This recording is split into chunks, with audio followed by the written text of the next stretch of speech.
Cae la tarde y en un rincón de la ciudad, en un pequeño jardín, alguien cuenta una historia, reflexiona en voz baja o conversa, paseándose bajo los árboles. Es hora de volver a casa, bajar la velocidad y darle tiempo al tiempo. Christian Warnken nos abre la verja de su jardín para que respiremos aire puro y oxigenemos el espíritu.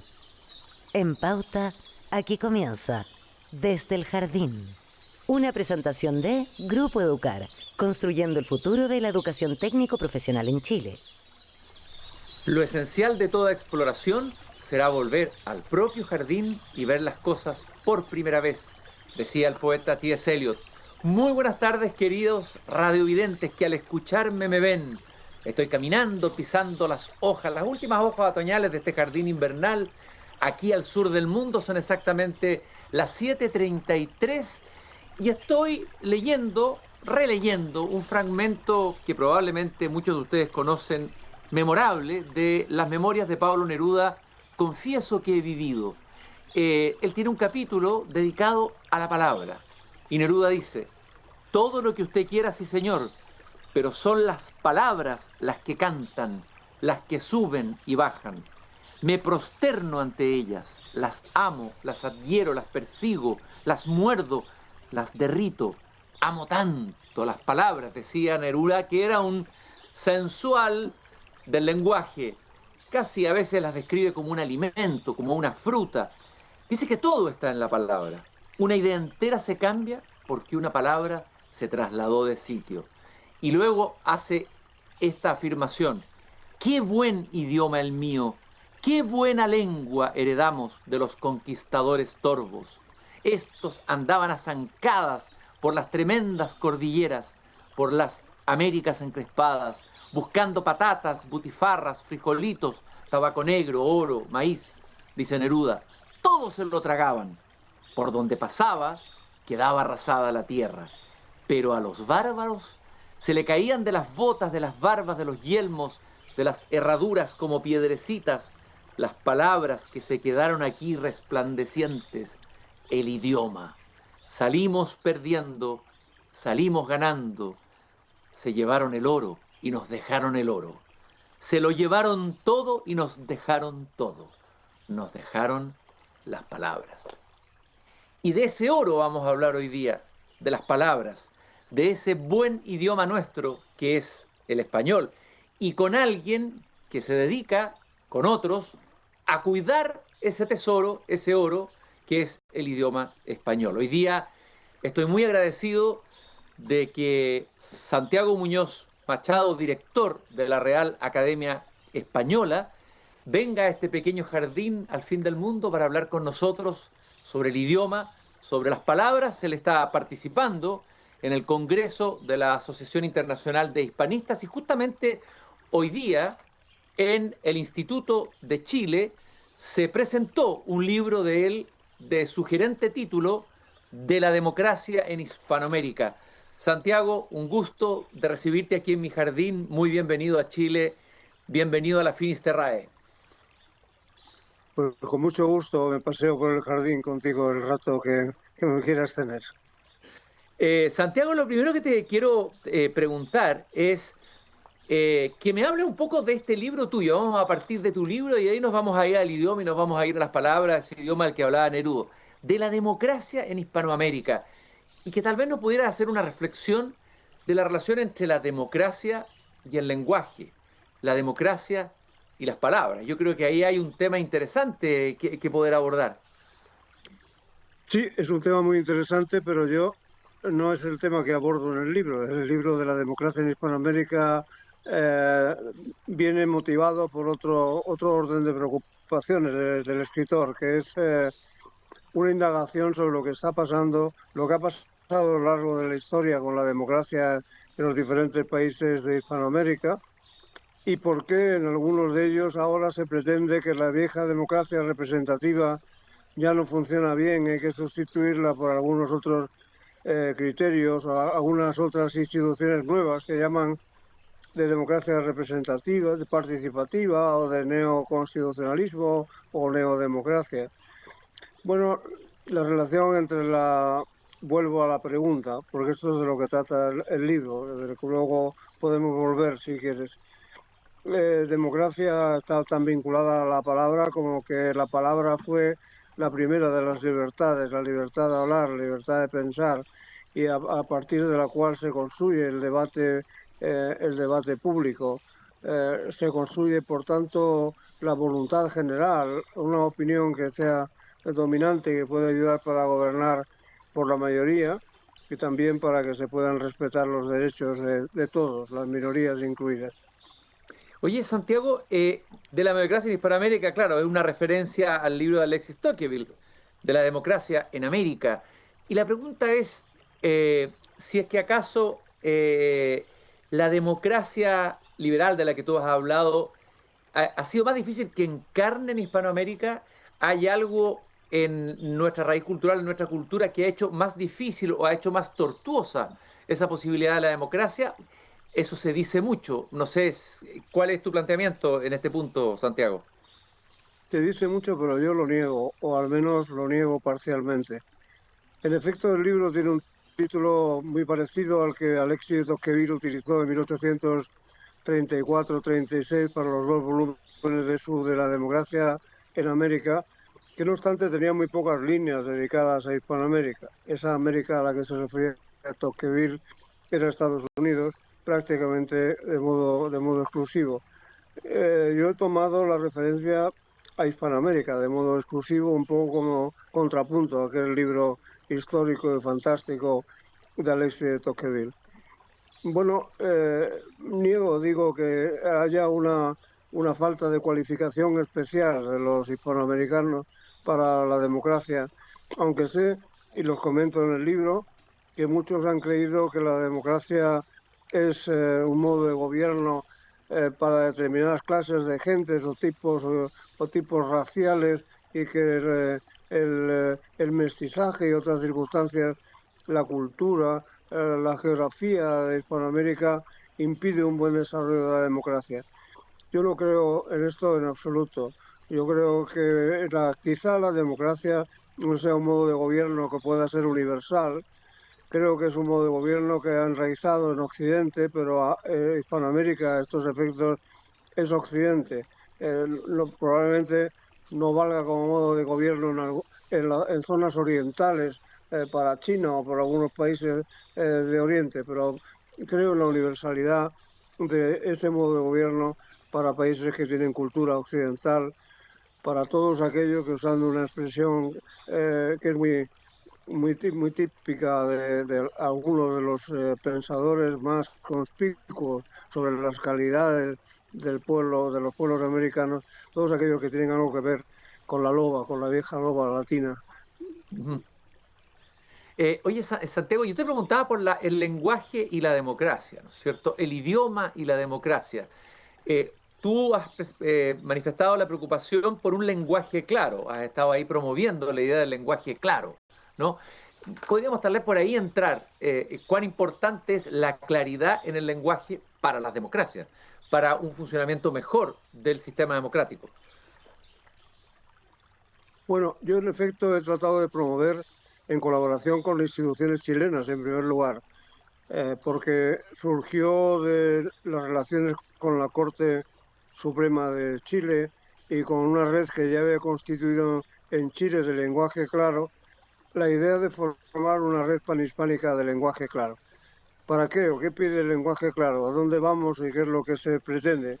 Debo decir que el éxito de la red panhispánica de lenguaje claro ha sido enorme porque al día de hoy tenemos sumadas, adheridas, más de 550 instituciones de todo este universo hispanohablante. Cuando digo instituciones no me estoy refiriendo a personas físicas, naturalmente, sino a tribunales supremos, cortes, academias, universidades, instituciones muy importantes. ¿Qué se pretende?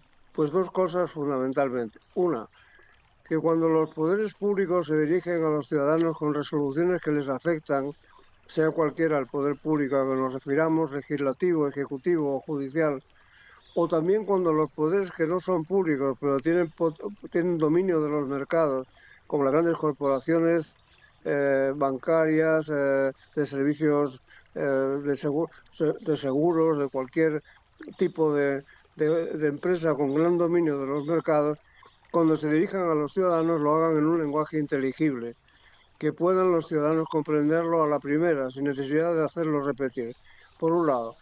Por otro, que los ciudadanos tienen un derecho a comprender los mensajes que le envían los poderes, a comprender porque no se pueden ejercer los derechos si no se entiende el mensaje. Y esto concierne no solo a entender el mensaje concreto que se envía, sino poder ejercer el resto de los derechos que nuestras constituciones les reconocen. Esta es la idea, facilitar la comprensión. Con ello facilitar la democracia, con tal facilitar el ejercicio de los derechos constitucionalmente consagrados. Esto es fundamental para cualquier ciudadano. Si se trata de ciudadanos que tienen alguna clase de discapacidad intelectual, más aún, porque para este caso lo que hay que procurar es que el lenguaje sea accesible, porque de esa accesibilidad depende que puedan integrarse o no en el sistema democrático y ejercer todos los derechos que tienen institucionalmente reconocidos. Esta es la idea. Santiago, nosotros consideramos a un venezolano ilustre como uno de los padres de esta patria. Me refiero a Andrés Bello, del que se está celebrando por lo demás los 160 años de su fallecimiento. Él fue una especie de legislador gramático preocupado por el lenguaje. Una de sus grandes preocupaciones era el lenguaje. En esta transición desde el imperio a la independencia de los países latinoamericanos, y él de alguna manera planteaba que el caos político tenía que ver a veces también con problemas en el lenguaje. Me gustaría que reflexionáramos un poco sobre la figura de Andrés Bello y la relación entre el caos o la anarquía en la política o el populismo en la política, y qué pasa en la relación con el lenguaje. ¿Cuál es el base comunicante que podríamos encontrar ahí? Yo digo que Andrés Bello, mañana lo voy a defender en una intervención que he comprometido en la Biblioteca del Congreso, es un constructor de naciones. Para América es un constructor de muchas naciones y muy particularmente para la construcción de la nación chilena. Pero en general, dado que es un hombre tan universal desde el punto de vista de sus conocimientos, muy especialmente por sus contribuciones en materia lingüística y en materia jurídica. España, como dice de algún modo ese poema de Neruda que nos has leído al principio, dejó aquí una herencia muy importante que fue la lengua. España dejó dos cosas dejó a América como herencia, dos valores que no tenía y que seguimos sin tener: una única lengua y un único derecho. En España, como en la península, existen, como sabes, pues varios idiomas que conviven, aunque el castellano sea el dominante. Y tampoco tenemos un único derecho civil, porque hay derechos civiles particulares en algunos de los antiguos reinos. América se lucró de una unidad del lenguaje y de una unidad del derecho que no tuvo España nunca.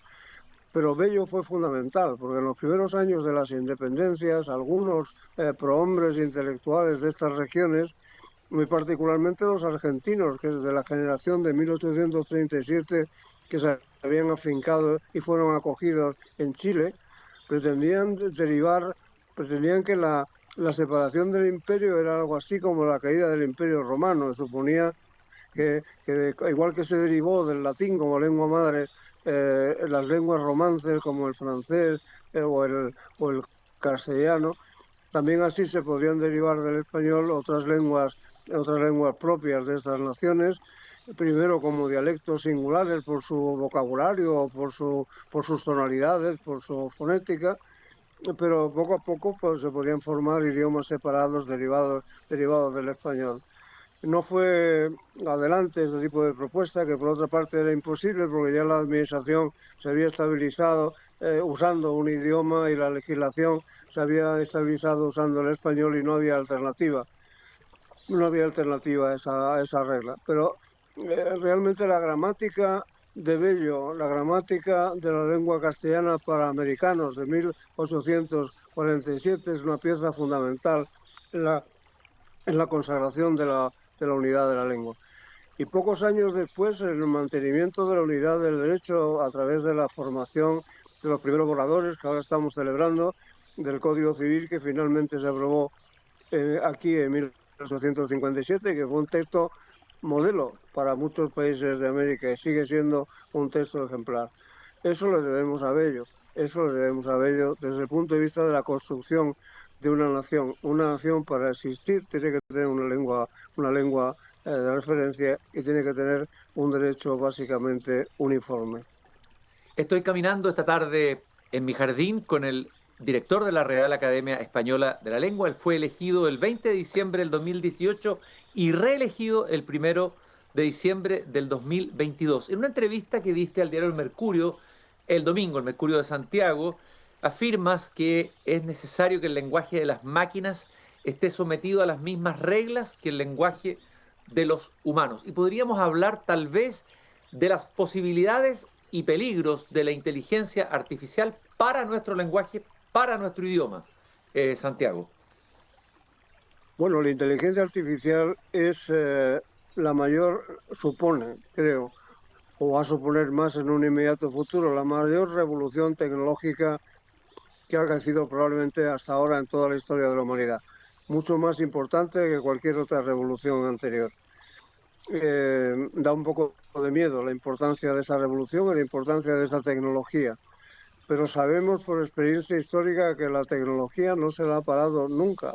Por tanto, esta tecnología no se la podrá parar, sea peligrosa o deje de serlo. Yo creo que la tenemos, es un hecho, por tanto, es un hecho su existencia y por tanto lo que hay es que tratar de aprovecharla de las dos maneras que nos interesa. Una, para instituciones como la Real Academia Española, para poder, utilizando la inteligencia artificial, mejorar los servicios que prestamos a los hispanohablantes, mejorar nuestros recursos, nuestras respuestas a sus consultas y a sus dudas, mejorar nuestros diccionarios y demás obras que ponemos a disposición de los hispanohablantes. Y por otro lado, tenemos que hacer un ejercicio para evitar que la inteligencia artificial perjudique la unidad de nuestra lengua o empeore su calidad. Y esto es un peligro realmente, porque la lengua que hablan las máquinas es la que deciden sus dueños, es decir, las grandes corporaciones internacionales que fabrican las máquinas parlantes o las máquinas de traducción o los correctores o los demás tipos de instrumentos, de herramientas que usan la lengua española. Bueno, tenemos que impedir esto. La Real Academia Española, como todas las academias de la lengua, han procurado evitar que se produzcan infracciones a nuestra normativa, haciendo textos que son recomendaciones para los humanos. Los humanos, habida cuenta de la autoridad que la academia tiene, nos hacen caso porque saben que quien se desvía de las normas académicas pues es considerado por la sociedad como una persona marginal, cuando no un analfabeto. Las máquinas, sin embargo, no nos entienden, no hablamos con ellas como hablamos con un humano y no saben tampoco de nuestra autoridad. Por tanto, lo que hemos debido hacer es hablar con los dueños de las máquinas, con los fabricantes, con las grandes corporaciones mundiales y recomendarles vivamente que utilicen nuestras herramientas lingüísticas para educar a sus máquinas. Evitar de ese modo la formación de dialectos digitales que pueden romper con el tiempo la unidad de nuestra bella lengua. O neolenguas, como hablaba el escritor George Orwell, ¿no? El peligro de las neolenguas. La lengua de las máquinas, lenguas que al final acaben entendiéndose solo entre ellas y no con nosotros. Santiago, tú te hablaste en una conferencia, entiendo, en Buenos Aires, esto me parece interesante. Vuelvo al tema de la política y el lenguaje, la democracia y el lenguaje. Hablaste que los políticos usan o suelen usar un lenguaje poco cortés. La cortesía en el lenguaje político, me parece un bonito tema ese. Bueno, se ha puesto de moda la grosería, el hablar mal, el utilizar lo más soez y lo peor, lo más bajo de nuestro vocabulario en muchas de las disputas políticas. Para no referirme a otros países, diré que esto está ocurriendo en España, en primer lugar en nuestro Parlamento. lamentablemente. Las críticas que hacemos de esto son siempre muy importantes. Pero igual está ocurriendo en Estados Unidos con el gobierno Trump y el propio Trump. Es lo mismo se observa en muy diferentes países. En la vecina, bueno, la Argentina me preguntaban precisamente sobre el lenguaje político en la actualidad. Me parece detestable que esté ocurriendo tal desviación del buen uso de la lengua. Primero porque tenemos una lengua muy hermosa que bien utilizada puede ser para los políticos una herramienta de convicción y de argumentación. Después porque los políticos tienen obligación, en tanto que están todos los días apreciando las pantallas, de ser especialmente modélicos y tratar de preservar las excelencias de nuestra cultura, de la que forma parte la lengua que hablamos, en primer lugar. Por tanto, todo lo que hacen para afear la lengua, para emplear lo peor de nuestro léxico, me parece realmente deplorable y muy digno de crítica. Poder hacer sobre esto no podemos hacer, sin embargo, como academia, mucho más de lo que estoy haciendo yo ahora mismo al hablar contigo en este rincón, y de lo que ya tenemos hecho desde siempre, que es nuestro diccionario están marcadas las palabras cuando son inapropiadas, cuando son groseras, cuando son insultantes, cuando no deben utilizarse por una otra razón. Antes de definirla ponemos una marca que indica que no debe emplearse porque es una palabra insultante o inapropiada. Deberían los políticos leer los diccionarios y fijarse un poco antes de emplearlas con tanta soltura, mucho más cuando en sus expresiones se dirigen a un público general, un público muy amplio en el que hay personas ya formadas y cuya utilización del lenguaje es difícil de que varíe, pero también jóvenes y niños que aprenden mal. En el otoño del 2026 vamos a tener la edición 24 del diccionario de la RAE. La pregunta que uno se hace es, ¿cuántos cambios hay entre un diccionario y otro? Y particularmente en este diccionario, ¿hay cambios significativos? ¿Son solo correcciones, cambios menores? ¿Qué ocurre entre un diccionario y otro, Santiago? Bueno, no puedo cuantificar el número de cambios que se producen. Algunas veces siempre a final de año hacemos una presentación de las modificaciones anuales del diccionario y resultan unas cifras que son un poco equívocas. El año pasado creo que anunciamos 4.000 modificaciones solo en el año, pero no son 4.000 nuevas palabras ni son variaciones sustanciales. Algunas veces son cambios de definición, eliminación de alguna expresión que no nos ha parecido correcta.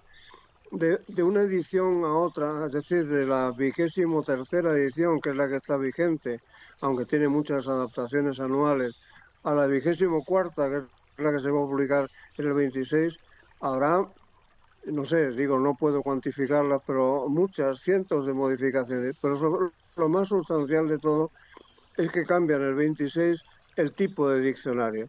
Hasta ahora hemos hecho un diccionario analógico en papel, ordenado alfabéticamente, del que hemos hecho traducciones digitales, traducciones para ser consultadas en red. El diccionario del 26 va a ser un diccionario nativo digital. Está confeccionado en base digital y a partir de esa base se podrá luego hacer ediciones en papel. Esa reforma del diccionario ha permitido hacerlo crecer mucho. El diccionario actualmente de la 23ª edición tiene 94.000 entradas, palabras, de las cuales se derivan o tienen un conjunto de 194.000 acepciones. Eso no es el total del vocabulario del castellano, del vocabulario del español. Tenemos al menos 100.000 palabras más que se podrían incluir, pero que no se incluyen habitualmente porque no son las más usadas y porque la edición en papel tiene sus límites de volumen. Ahora ya que no tenemos esos límites, el diccionario va a crecer sucesivamente durante los próximos años, va a crecer mucho y además se va a complementar con otro tipo de diccionarios y obras en los que estamos trabajando. Por ejemplo, en la historia de las palabras, por ejemplo, en los sinónimos y antónimos, por ejemplo, en una explicación más ordenada, explicaciones más ordenadas de los usos con los usos más comunes, el sentido más común con el que se tiene que utilizar una determinada palabra o una determinada acepción. Santiago, Neruda decía, qué buen idioma el mío, nos exclamaba, qué buena lengua, heredamos de los conquistadores torbos. Ahí era un poquito, tal vez irónico con los conquistadores que llegaron acá y un poco, tal vez incluso injusto, ¿no? No todos eran torbos, ¿no? Los conquistadores que llegaron acá. ¿Cuál es la vitalidad y el estado de salud, por decirlo así, del idioma español hoy en el mundo? ¿Cuál es tu diagnóstico? ¿Cómo está el español hoy? Si uno tuviera que hacer un diagnóstico de la situación del uso de la vitalidad del español hoy en el mundo. La percepción que tenemos nosotros desde la academia es muy buena. El español estos últimos años no ha hecho sino crecer a lo largo del mundo. Estamos ya llegando, si no hemos llegado, a los 600 millones de hablantes, y en naciones en las que el inglés es tan dominante como Estados Unidos, vamos a llegar pronto probablemente a que un tercio de la población hable español. Se puede viajar desde Canadá hasta, hasta, hasta Tierra del Fuego hablando español con comodidad en la actualidad. Bueno, tenemos nuestros retos que nos preocupan, pero como todas las lenguas, tenemos las interferencias de los modos de hablar en las redes, en los WhatsApp, las fórmulas que emplea la juventud, el lenguaje, las innovaciones del lenguaje por la penetración de otras lenguas extranjeras, otras lenguas extrañas a la nuestra.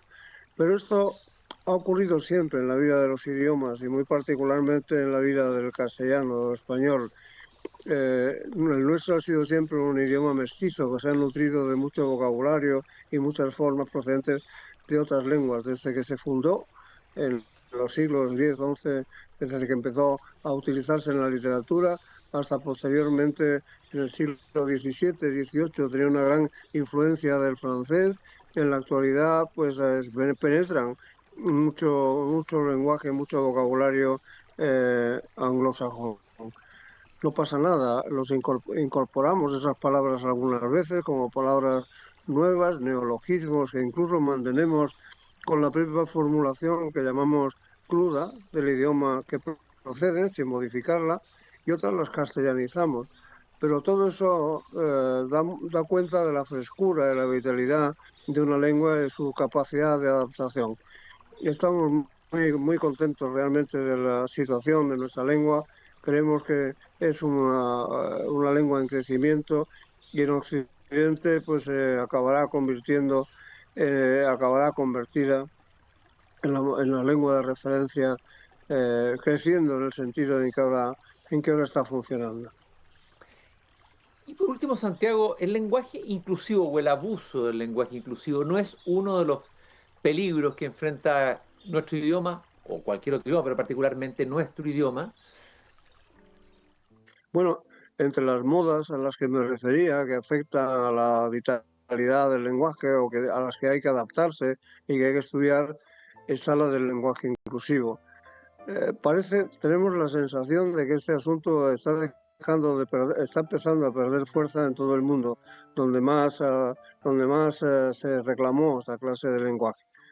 La idea de base del lenguaje inclusivo es de utilizar la lengua para que haya una mayor visibilidad del sexo femenino, marginado durante muchos años por razones que no tienen nada que ver con la lengua, pero de la que la lengua seguramente tiene reflejos. Bueno, estamos dispuestos y hemos hecho mucho esfuerzo por evitar masculinizaciones innecesarias del lenguaje. Esto significa que nuestro diccionario, por ejemplo, tenía muchas definiciones muchas definiciones que partían de la palabra hombre para describirse, y las hemos evitado cuando se trata de profesiones que lo mismo puede ejercer un hombre que una mujer, o actividades que pueden ejercer cualquiera de los dos sexos.